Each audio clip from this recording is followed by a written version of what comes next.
All right, so today it's my pleasure to introduce our speaker, Miranda Mochran. Dr. Mochran is a research scientist who studies conservation and land use, combining ecological and social sciences. During her graduate career, she examined the linked ecological and social dynamics of subsistence, wildlife, harvesting, and Central African logging concessions. And currently she's at the U.S. Forest Service Northern Research Station, where her research is focused on understanding changing natural resource use and management with shifting human demographics, including examining mapping the growth of the wildland-urban interface, which you might refer to today as the WUI, over time. She's been working on points that examine rebuilding and the wildland-urban interface after a wildfire, studying housing development and its ecological and social effects, as well as exploring alternative forms of development such as conservation development. She's joining us today from Maryland to tell about her findings on the recovery and adaptation after the 2000 to 2013 wildfires, and it's a topic that probably couldn't be more timely given this month's fire impacts in our own state. So with that, we're going to switch screens, and we'll let Miranda take it away.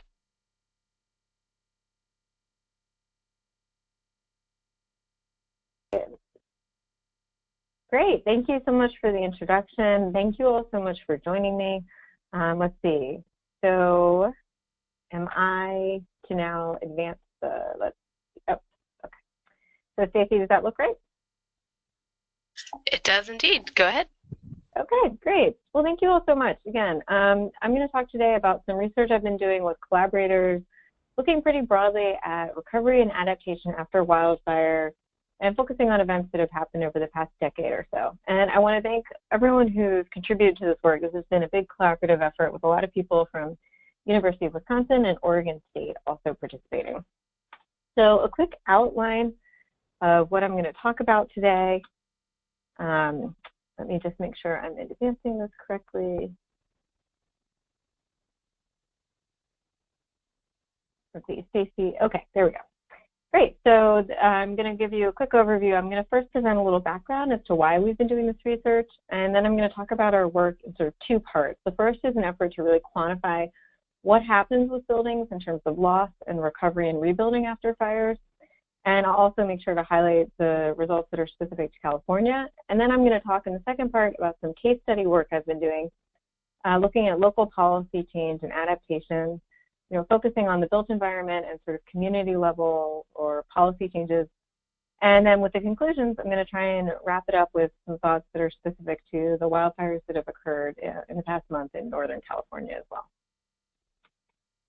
So it's a little bit of background as to why we're doing this research. Again, not news to anyone joining us today, but it seems like year after year, there are just increasing concerns about the cost of wildfire management and suppression.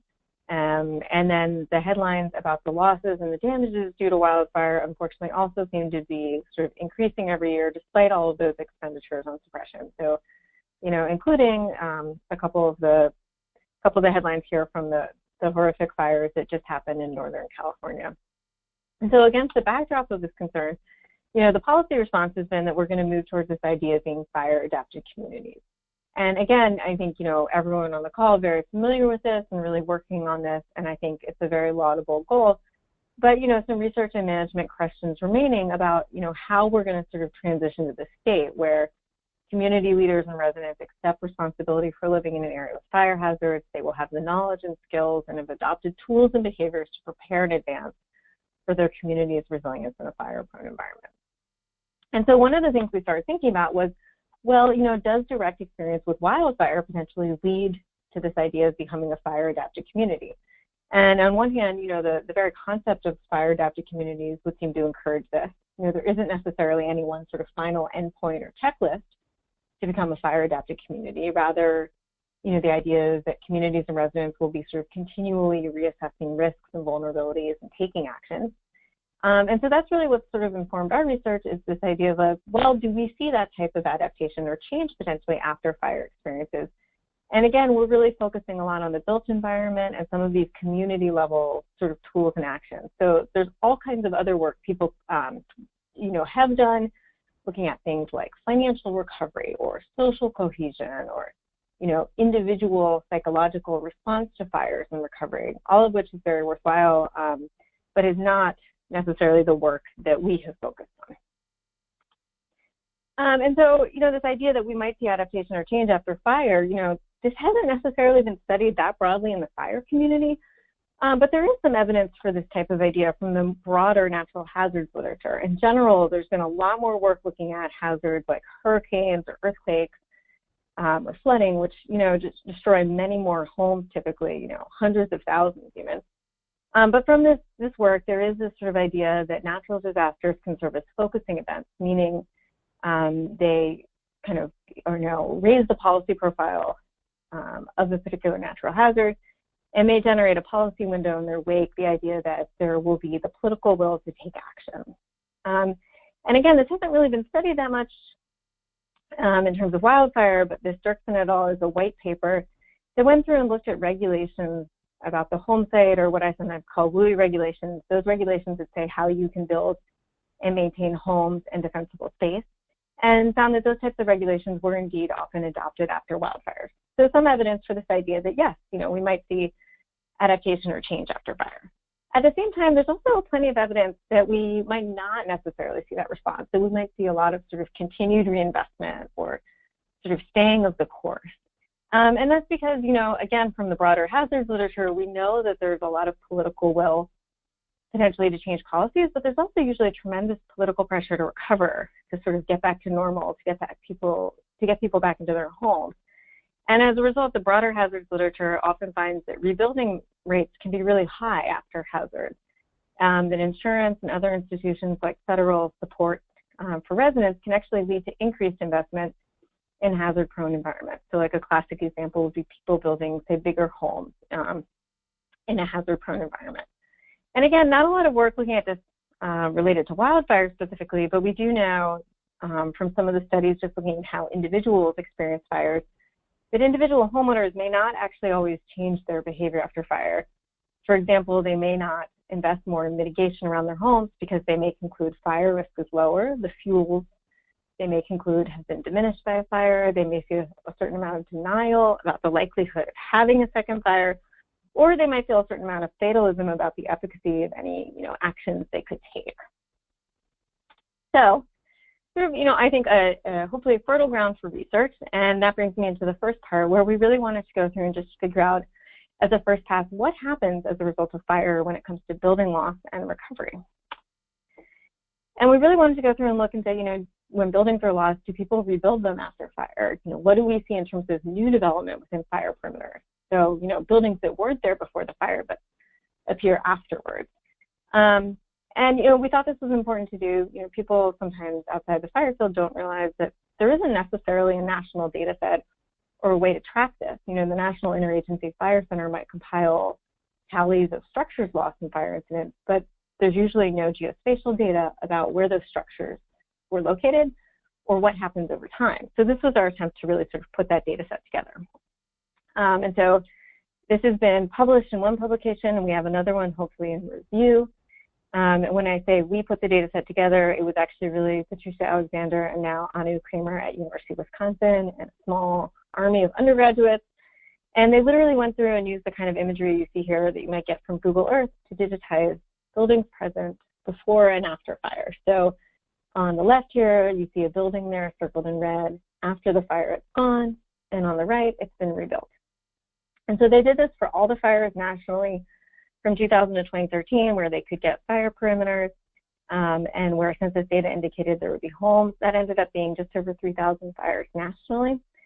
And of those, just under 300 of them were in California. And they followed each fire out for a maximum of 5 years based on the availability of imagery, and ended up being about 2.5 years on average. And then once they compiled this data set, we could look at it to see, well, what does happen in terms of building loss and rebuilding. And so this figure here is just showing you the number of buildings within fire perimeters that are destroyed and surviving. And the column here on the left is showing you all those fires nationally. And I think the main takeaway here is really the vast majority of buildings do survive, right? So again, this was over 3,000 fires and about 150,000 buildings digitized, but only about 17,000 buildings lost, and really coming from a subset of those fires. So a pretty small proportion of those buildings lost. And then on the right, I'm showing you just the subset of those fires that happened in California. That ended up being 282 digitized, of which 86 lost buildings. And again, the vast majority of buildings survived. One thing, though, that I do think is really interesting to note here is that if 17,000 buildings, we estimate, were destroyed during this time period nationally, 10,000 of those came from California. So that's a pretty high proportion. Again, kind of, I think, emphasizing the fact that California is nationally a priority when we think about wildfire impacts. And moving on to the next slide, well then, what happens to those buildings that are lost? Are they rebuilt within that time frame that we followed them out, or not? And so again, showing you here on the left what happened nationally. Remember, there's about 17,000 buildings we thought were destroyed by fire. And you'll see here in the red, about 4,000 of them were rebuilt during that time period that we followed them out. So certainly not the idea that everybody rebuilds. And I think it's interesting, worthwhile to say that, just because when we started this research, we had a couple people tell us, like, well, you don't really even need to study that. We just know that everybody rebuilds. So at least within, the immediate time frame, they don't appear to. And the same thing is true when you look on the right, just at California. Here, it's a slightly higher proportion being rebuilt. But again, the number not rebuilt, certainly outnumbers those that are rebuilt. However, when you look at the number of buildings that are rebuilt, there's about 4,000 nationally, and about 3,500 of those are in California. So again, I think California really is an important place if you want to consider rebuilding and what happens after fire. The vast majority of these buildings nationally that were being rebuilt were located in California. And then finally, what happens in terms of new buildings? Remember, this is this idea that there wasn't a building within the fire perimeter before the incident, and then afterwards there was. And so looking again nationally, I've got that same number of not rebuilt, and now in orange I've added new. And so I think one thing that's interesting to see here is that the number of new buildings appearing within fire perimeters actually exceeds the number rebuilt. So nationally, maybe not everybody rebuilds, but these fires don't necessarily seem to be serving as a signal that you shouldn't be building within the perimeters either. That said, this is very much sort of summing everything up nationally, and we know there's variation within the individual fire incidents. But the same pattern, I think, if you look to the right here at all California fires, again, it's a slightly smaller amount of sort of new development happening. And Anu Kramer has been doing some additional work looking at this. I think some of this is because some of the fires in California are sort of denser, and there may not be literally as much room for new development within their footprints. But again, certainly there are new buildings appearing within these fire perimeters, and about a third of those nationally of the new buildings are occurring within California.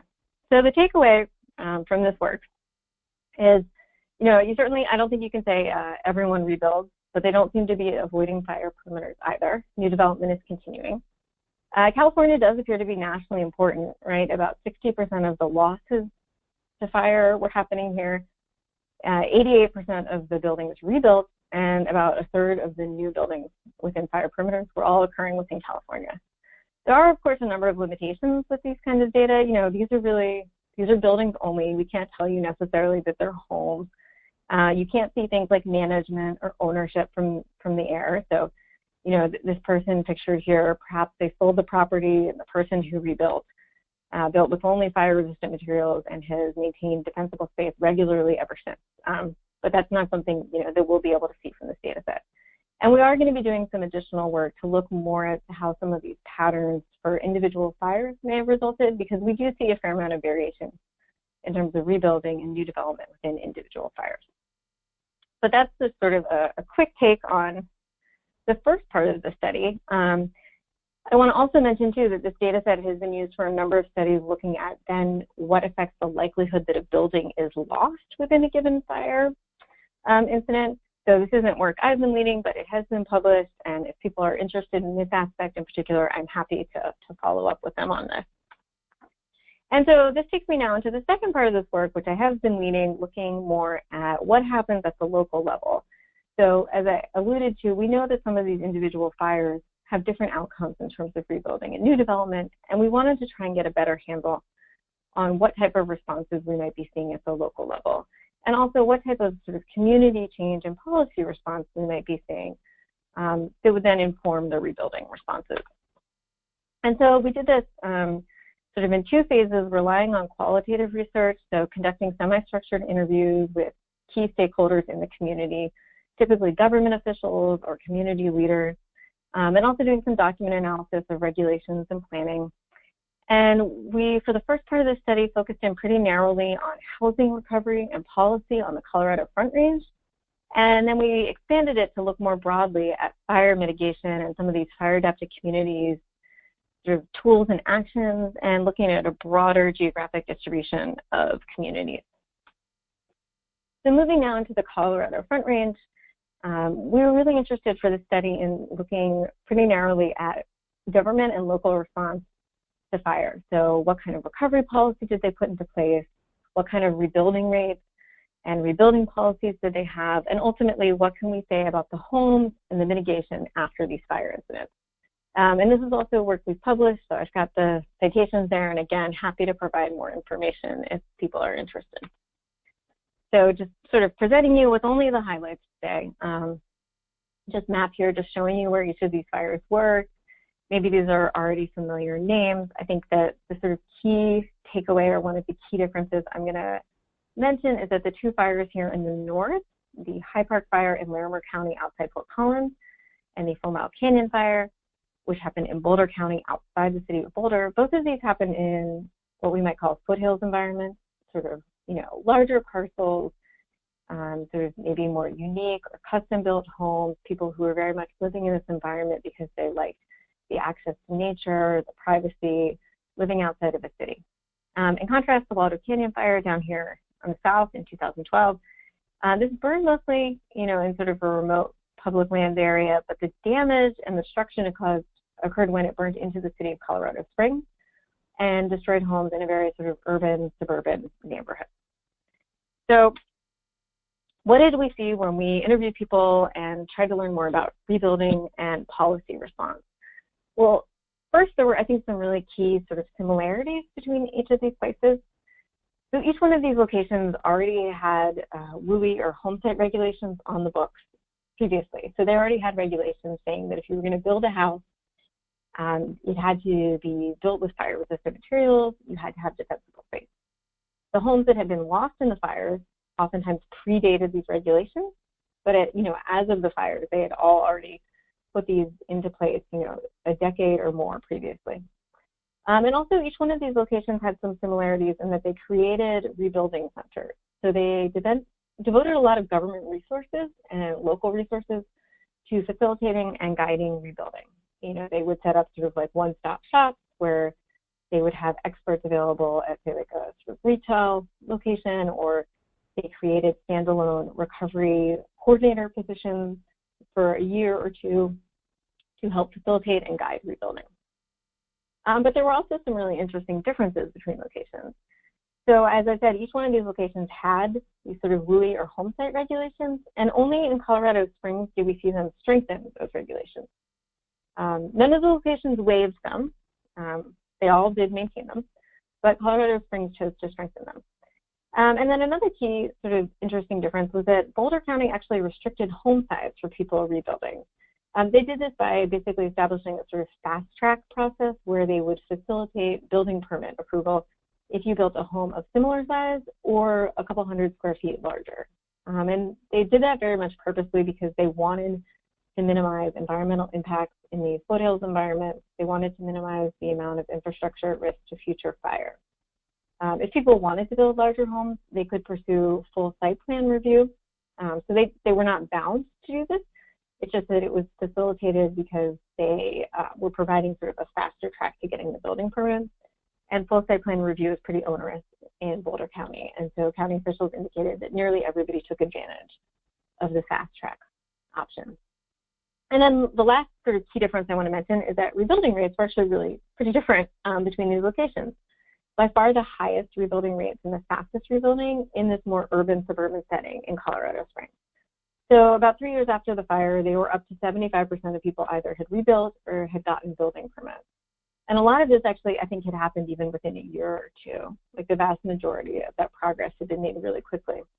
In contrast, when I wrapped up the study, they were about 3 years after the fire in Larimer County, and they were up to about a third of the people rebuilding or had a permit in hand. And the fire in Boulder County had happened earlier in time, so when we wrapped up the study, they were about 5 years out, and at that point, they'd gotten up to about 50% rebuilt or had a permit. So pretty substantial difference, and in talking to people, you know, a number of reasons sort of emerged as why we saw these differences. I think one of the key things is that people in these more urban, suburban settings in Colorado Springs oftentimes were better insured. These tended to be primary homes. People had adequate levels of insurance, and rebuilding in some ways was relatively straightforward in the urban, suburban setting. In contrast, in the foothills environments, a lot of times rebuilding was logistically more challenging. You know, we're talking about sort of steep slopes, remote access, and many people were, you know, some people were not insured at all, or people found that they were underinsured because of the cost of rebuilding in sort of a logistically challenging environment. So some of the similarities, some of the differences, but in the end, what does it mean? You know, when we look just at the built environment and what happened with the homes, do we see signs of adaptation or change? And so in some ways, yes, you know, all of the new homes in each one of these locations that were built with fire-resistant materials. The vegetation had to be thinned or landscaped. They had to have defensible space. Colorado Springs in particular went through this really interesting process where, although there was a lot of emphasis on rebuilding, and rebuilding was relatively fast, they were also able to get together and do an assessment of how their standards had performed during the fire, and they concluded that they needed to be updated, and were able to get that through City Council and get those regulations on the books for people that were rebuilding. At the same time, we also saw, you know, some evidence for this idea of sort of staying the course or continued reinvestment in a fire-prone environment. Certainly, local governments were demonstrating a lot of commitment to rebuilding, and this sort of idea from the hazards literature that you need to really get people back into homes and to sort of lead to this increased desire to get things, you know, back to normal. We didn't see any sweeping changes in land use, and I mention that because a lot of times in the fire research that looks at vulnerability to wildfire and building loss, you know, they'll talk a lot about sort of broader concerns beyond the home site, so things like the spatial configuration of homes or access and road infrastructure. But those don't appear, at least in the work I've done, to be things that are very easily changed or are often considered. We didn't see that in this case. And there's also, you know, plenty of challenges in all of these locations just with the existing housing stock. So all of the homes rebuilt had to be rebuilt to new standards, but none of these places have retroactive codes or, you know, like sort of codes that require to be retrofitting or modifying the existing housing stock. Colorado Springs actually considered that when they updated their regulations, and pretty quickly concluded it was politically infeasible. And also, we didn't see any limits on home size in Larimer County and Colorado Springs. And Colorado Springs in particular really stood out as a place where we saw what I think the broader hazards literature sometimes calls the growth machine or the recovery machine, where there was a lot of interest in real estate and investment. So these are a couple of headlines from the local newspaper. But again, a lot of rebuilding, and I think a lot of the homes built were built larger, which is potentially a concern for future house-to-house fire spread because these were very small lots. But it was also interesting to see, too, that people took, I think, a lot of pride in the transformation and in the rebuilding. These had been, you know, subdivisions that had been put into place in the 80s, and people had sort of variously described them to us as sort of cookie-cutter homes, starter homes, or patio homes. They were, again, very small lots, very sort of uniform in appearance. And as a result of the rebuilding, everybody had sort of rebuilt sort of individual and custom-built homes. And so that was something that we heard frequently from people in the community was a real source of pride and was a real accomplishment, was that they felt like this neighborhood had become very upscale as a result. So that was, I think, really seen as a positive development by the community, but also does sort of fit with this idea from the broader hazards literature that sometimes you see sort of even increased investment or reinvestment after fires. So the second part of this study, you know, we had really enjoyed the work in Colorado, but we recognized too that these are somewhat unique settings and that the Colorado Front Range had already had a lot of investment in wildfire mitigation. You know, these places all had regulations on the books that related to the home site. So we wanted to consider a broader suite of potential changes and also some different settings nationally. And I say a broader suite of changes, there were all these tools and options and actions that could go into being a fire-adapted community. But we know from the broader fire literature that a lot of times, these actions may vary in their prevalence and acceptance. Broadly speaking, people are generally less fond of formal regulations than they are of informal efforts to do something similar. So, for example, a code or an ordinance to require defensible space is oftentimes less common or is more controversial than an informal or voluntary effort to establish education and mitigation and have people doing that work voluntarily.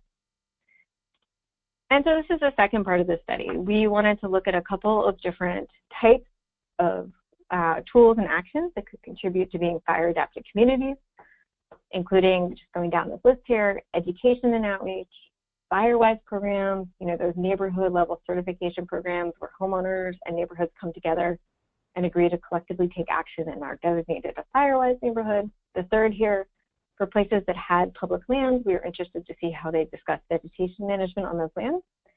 Fourth, suppression and emergency response. Fifth, planning efforts, so all hazard mitigation plans, community wildfire protection plans, comprehensive plans. There's sort of a number of places where fire can appear in planning efforts. And then lastly, regulation.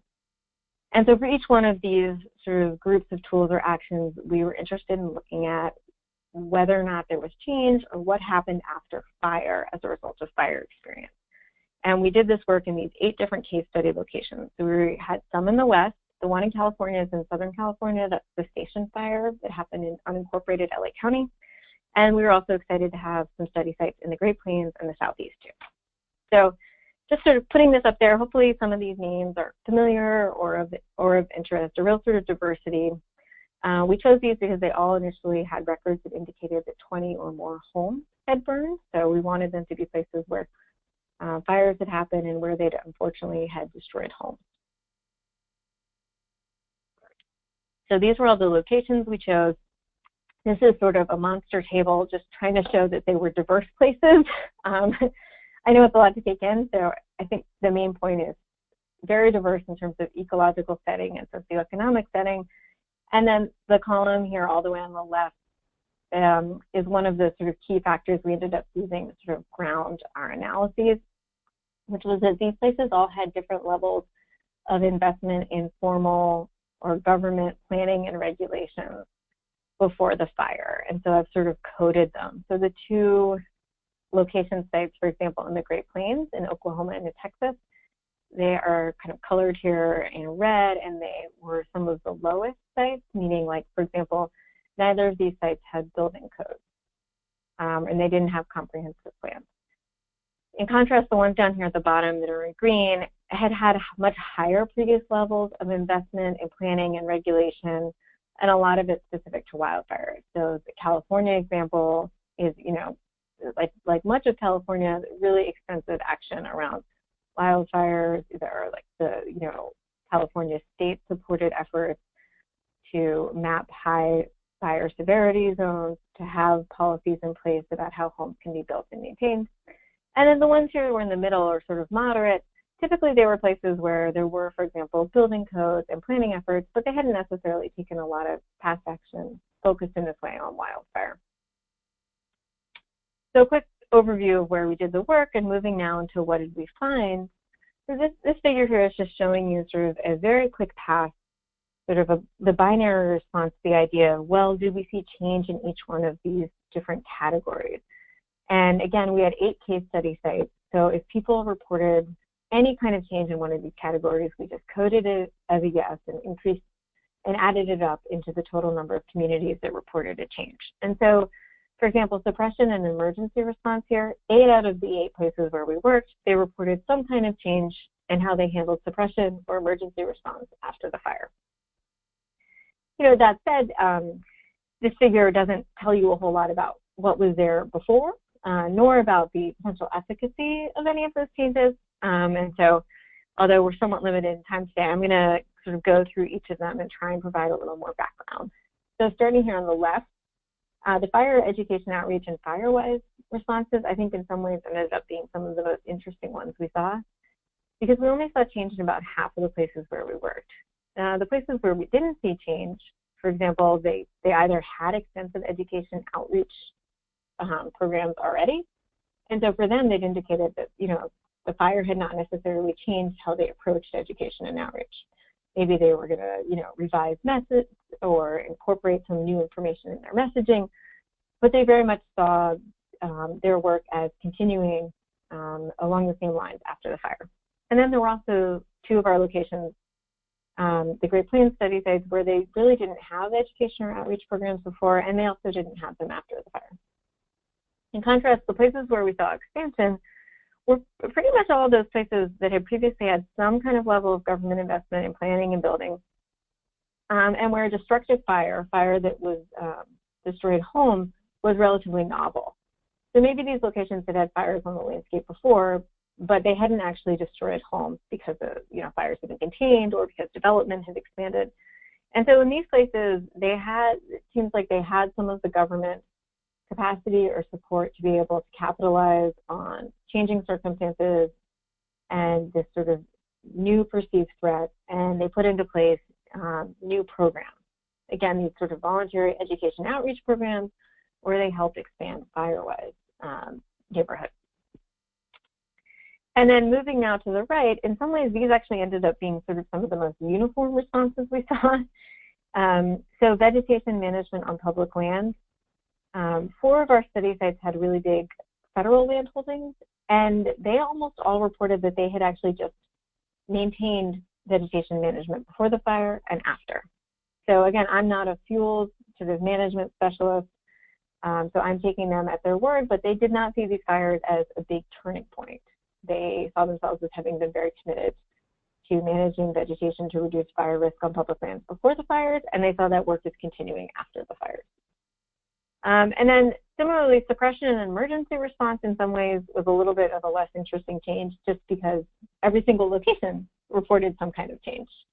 So, I mean, that is, I guess, noteworthy in that we saw, places where they had very low capacity or government resources reported some kind of change, as did places where they'd had really sort of extensive government investment and capacity. But again, one of the sort of more uniform responses across sites. And then lastly, here, looking at the right, the changes we saw in regulations and planning in a lot of ways sort of conform to the change we saw in education, outreach, and Firewise. So first thing you'll notice is that, planning is actually 6 out of 8 places are reporting changes here. A lot of these were places where they incorporated the fire incident into an all hazards mitigation plan. So that's something that is very much sort of encouraged by FEMA, sometimes really sort of required by the state government.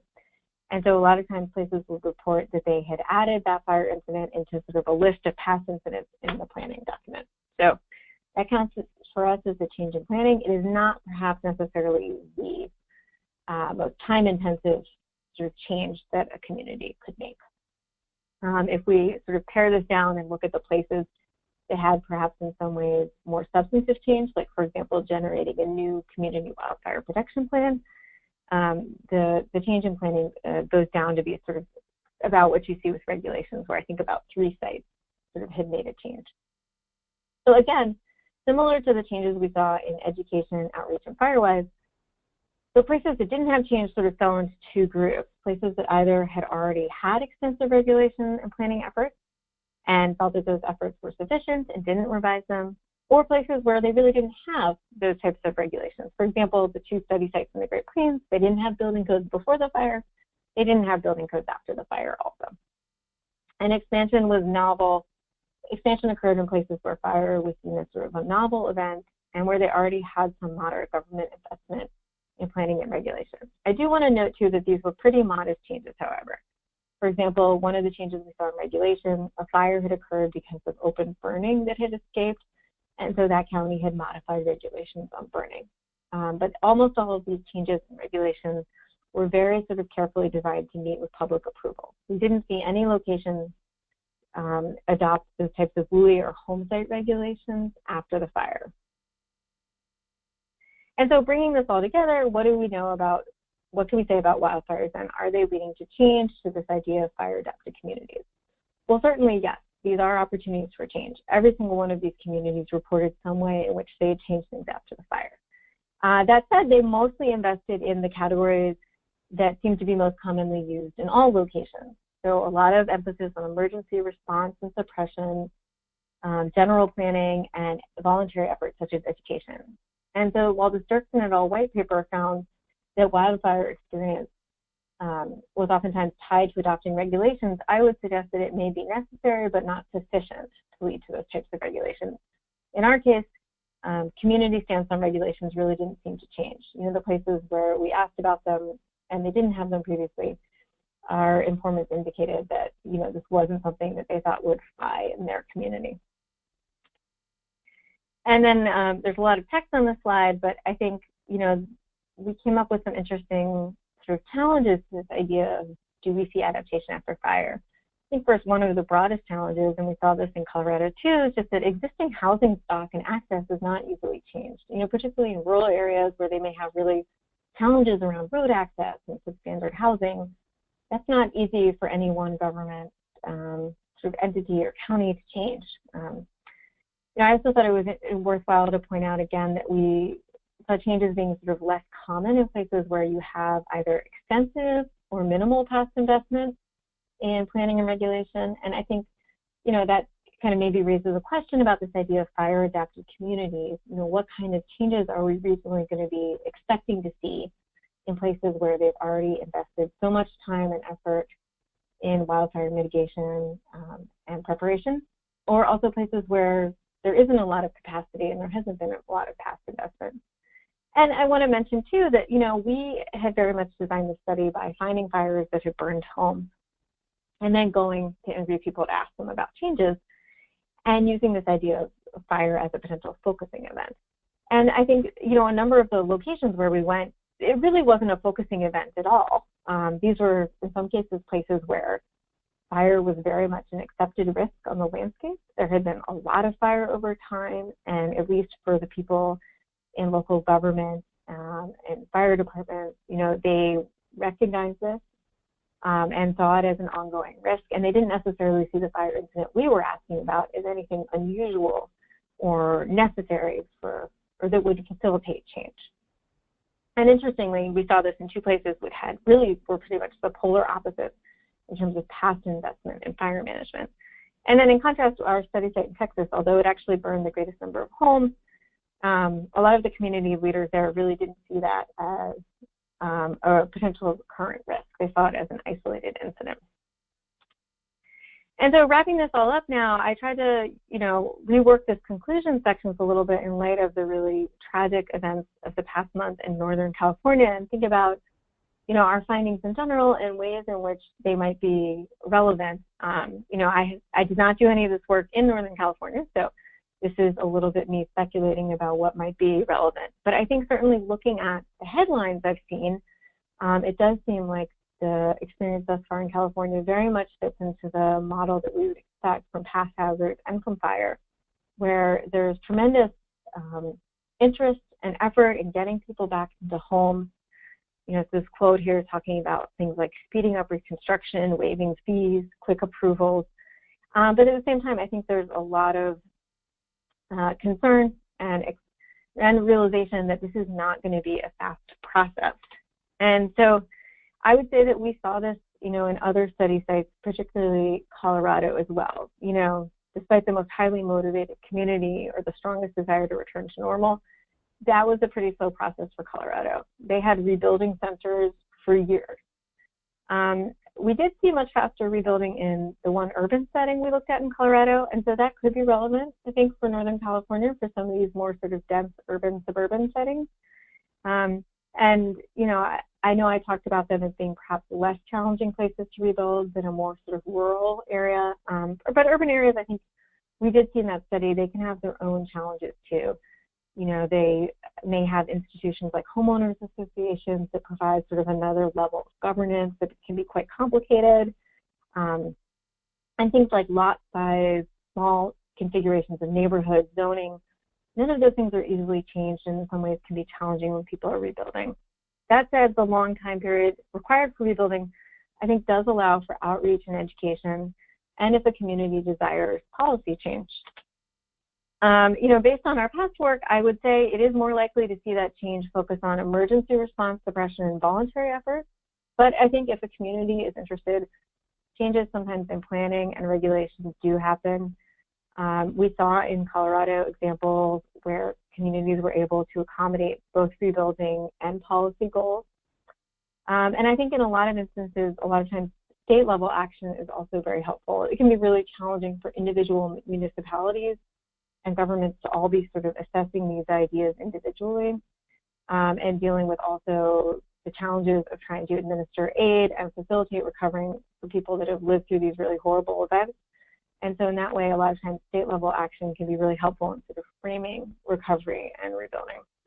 And I mentioned regulation not because it's sort of the only way to do things, but because based on my past work, I think that it may be very challenging for homeowners who are facing just sort of so many different challenges when it comes to rebuilding.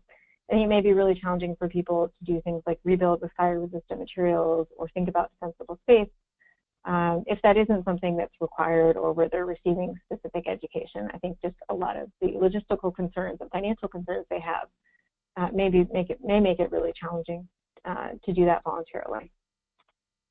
And so, all kinds of challenges remaining after fire.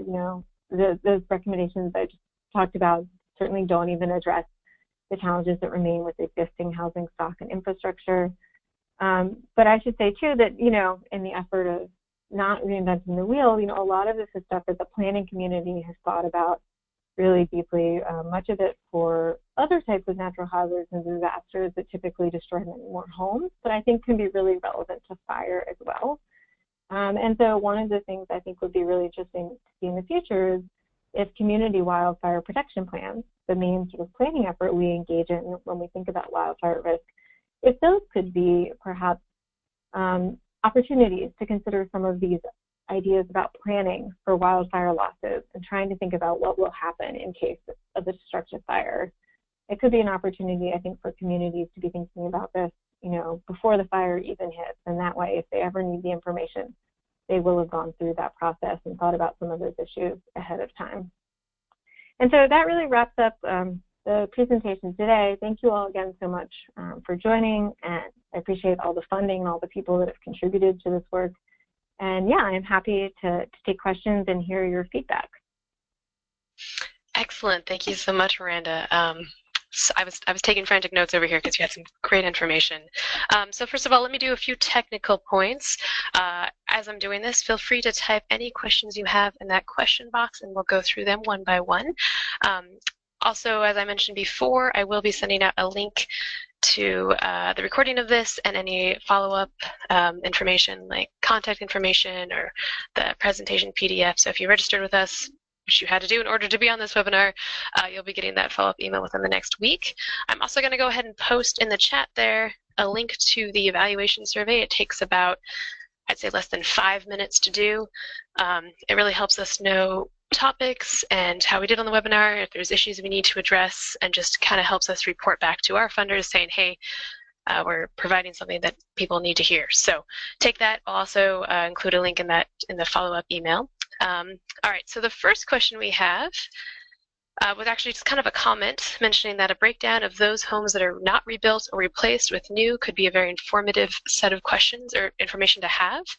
And then with that, I'm going to send that so everybody can see it. A follow-up question, which was, hold on, I just lost my,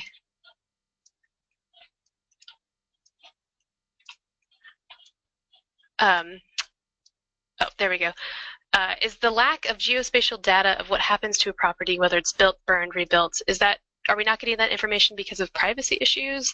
And if not, is there something we could do to get that information, other methods like property records or having people self-report whether their home was burned or rebuilt? I guess, is there a way to make that information better and more accurate? Yeah, that's a really interesting question. So no, it usually is publicly available information just because property records are publicly available. So it maybe is a little bit tricky, though, to go through and try and figure out. I think it would take a lot of work to try and go through and completely compile what has happened to a home.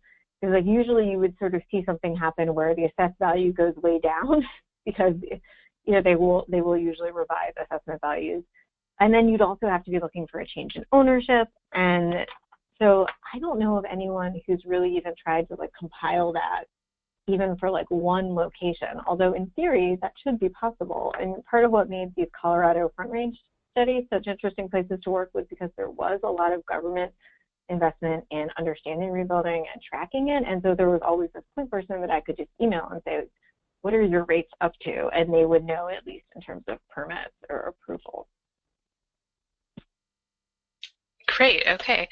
Our next one here, we're just gonna go ahead and answer these all verbally. So if you're seeing these pop up, that's what's happening. So the next question is, in general, for areas with low rebuilding, what tends to happen to the areas that are not rebuilt? Does it go back to nature? Yeah, so isn't that an interesting question? I would love to know. I mean, so we've got a couple of efforts to try and look at this more. Anu Kramer, who's a postdoc now at University of Wisconsin, is looking at some more historic imagery for California. So like she's gone back to fires that happened in the 70s and is like trying to track. And I think she's found that if you give it enough time, rebuilding almost always ends up being 100%. But I think this is another way in which fire is potentially really different from other hazards, because like, for example, people will talk about hurricanes or flooding, you know, they'll talk about sometimes maybe doing buyouts and establishing more of like an open space or a green infrastructure area that would protect the home's remaining potentially from future loss. But I don't know that that dynamic really holds true in the same way with fire, because then you would have more open space and vegetation that you would potentially have to be thinking about the fire risk or the risk of fire transmission. So I don't have a great idea for what happens. It does seem like maybe if you give it a long enough time frame, people rebuild. But I also think it is a really interesting idea about like what would people potentially do with this open space if such an event were to occur. I should say too, we did ask in all these case study locations if there was anything like that. And Boulder County, you know, has a really strong emphasis on open space in general. And so they had a couple of places where a property was contiguous with county-owned open space, and they went ahead and bought the property. But I think they said that it happened like maybe 1 or 2 times. And all the other places, when we asked the question, we sort of got sort of confused looks. So there didn't seem to be any sort of like broader strategy to deal with open space. You know, a lot of places too really want property values to come back, tax base to come back, or see continued housing growth as a really important key for economic development in their community. That end was a perfect lead up for our next question, which is, what about the tax base in areas that are not rebuilt? Yeah, so that's also another really interesting point, because I think, you know, on one hand, there, you know, Northern California and some of the building loss, and particularly the loss of agricultural facilities, you know, wineries, that could be a completely different sort of situation. The other places where we've worked, although these fires are really devastating for the individual neighborhoods and the people that have experienced them, they don't typically tend to be that much of the housing stock, which again is a way in which fire, I think, can be really different from other hazards. And so I think, you know, there's a lot of interest in getting the tax base back, but I don't know that necessarily people feel like there has been sort of this long-term, sustained, really crippling economic challenge to a community, because, for example, something like Boulder County, it's pretty large, and so losing, you know, 150 homes is not necessarily the biggest hit possible on their overall tax base. You know, I should say too, the fires we were looking at all happened pretty closely after the 2008 recession, so that's also another factor that I think both, you know, plays into what we saw in terms of recovery and rebuilding, and also why local governments were certainly in a place where they were trying to encourage that. Excellent. We're changing gears a little bit here. The next one is, where there was action after the fire at the local level, who were the champions? Was it the government, official, fire chiefs, local recovery, coordinating groups, other, all? Yeah, it seemed to really vary, but a lot of times there were definitely key people in local government who played a really important role. And, you know, it's interesting to see that it wasn't necessarily any one role. Like, for example, you know, we had one location in Arizona where they had just hired a new county emergency management operator. He had come from the Chicago suburbs. he was not someone who had a profound like sort of background or experience in fire, but someone else in the county, the fire just happened, they'd applied for funding to create a CWPP, and this guy took that effort over and led it to fruition. So a number of places we saw things too where like the state DNR or the state Forest Service had sort of coincidentally around the same time had the funds to create a new position, and because of these fire impacts, that person's job responsibilities had shifted to really deal with fire recovery or expansion of programs after fire. So like, for example, South Carolina, we had one study site there, and around the same time as this fire, because of the American Reinvestment and Recovery Act, the state got some funding to create a new Firewise position. They put that person in the coastal county where they'd had this fire incident, and he spent a lot of his time focusing on local efforts. So yeah, I think that definitely local people in state DNR, local government, emergency operations, really sort of a suite of actions, and then they sort of had come about through new positions or grants or resources in sort of really a diversity of ways. Excellent. So I know you mentioned in one of your slides that there were places that took actions around kind of the planning realm, but was there any evidence of converting or de facto rezoning for really problematic topographic areas? No. And so that's another thing that's really, I think, interesting, because it's not uncommon that in the research literature, you'll see people concluding that this is really a challenging factor, that this is a big risk factor. And then they'll say, like, we need land use or planning that deals with this. But I have not, I mean, maybe other people out there have examples, which would be great. There are definitely things where, like, for example, in Colorado Springs, those WUI regulations are tied to what they call a hillside ordinance. And so they're put into place for sort of what they've defined as the wildland-urban interface, which to some degree also reflects topography. But no sort of sweeping changes where they said, like, we're really going to have to consider topography or existing land use or zoning. Interesting. All right. Do you think that there are more effective education and outreach methods that could be used to inform and develop after a fire, inform development after a fire? Yeah, I mean, that's an interesting question. So I will say, like, I'm the person who was very lucky that people were willing to speak with me and gracious to share their experiences with me. I don't have a long background myself as a fire mitigation and a coordinator or educator. One of the things people did commonly say after the fire, though, was that it was a good opportunity to get people engaged. So again, like, people have gone through this hazardous experience. They've seen people in their community potentially lose homes. Again, these were not necessarily the scale or the level of the fires you all just had in Northern California, but people typically did say the fire represented a really good education opportunity. And sometimes not always even the fire we were talking about. I think there were people who said, at that point, maybe after our interview, it had been a couple of years, or they were working in communities that were further removed from that fire perimeter. So they would choose the closest fire perimeter and really try and use that as a selling point. As a follow-up for that, do you know any recommendations for a time frame as to when to start talking about these things after a fire? Is there kind of a gap that we should leave, or is it something that as outreach people and as scientists we should jump in and recommend things, or is it just too soon? I guess kind of guidelines on that. Yeah, that's a really interesting point, isn't it? I mean, because on one hand, the fact that we're even having this webinar today, and I was talking about this, I was really trying to think about the message, because, I mean, these are just, in Northern California, just horrific fires and loss of human life. And so I know a lot of the, immediate needs for, providing people with housing and shelter really come first. But I think it is not uncommon for communities to really start pursuing rebuilding pretty quickly after a fire. I think the broader policy literature would suggest that, and I think you're already seeing that to some degree just based on what you see in the media.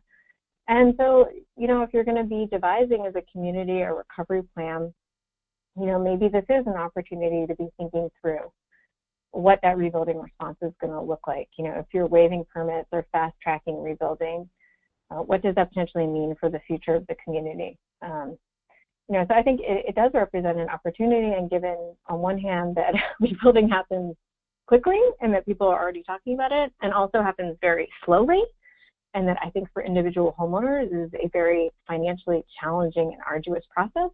I think fortunately in some ways there really is room for both of those things to happen, for a quick government response, but also the opportunity to try and consider what will this rebuilding response look like? What will resilience look like? What are the community needs? Excellent answer to a somewhat difficult question. It looks like we are out of questions from our attendees, so I'm going to throw one of mine in here. So the term WUI, wildland urban interface, has been around for quite a while, and kind of painting this idea of there's places that are at risk and places that are not at risk. But with fires in Colorado, Southern California, and the ones that just happened in Northern California, it seems like that definition either needs to change or maybe we need to think about wildfire risk differently. So do you have any suggestions for a term to replace WUI? Yeah, so let's see, that's an interesting point. I think it's one that, we've seen a lot of in the media. My colleagues at the University of Wisconsin, Anu Kramer in particular, has been doing a lot of analysis looking at these fires. And it does appear that the Tubbs fire, based on her analyses, was somewhat unusual in that in the past, when we've looked at this data set we have of buildings lost and we've looked at WUI designations, nearly all of the buildings lost either fall into the WUI or they fall into areas that are sort of more rural. Like we might even consider them potentially pre-WUI or candidate WUI, in that they don't yet meet the housing density thresholds to be considered wildland urban interface, but there's a lot of wildland intermixed with the few housing units you do have, and that's where those homes are being lost.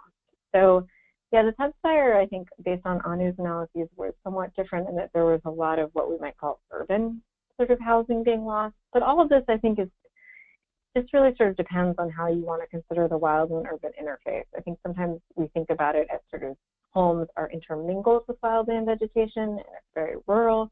But I think also sometimes, when you have development right up adjacent to the edge of an open space or development on the outskirts of a community, that also hits that sort of interface between development and wildland.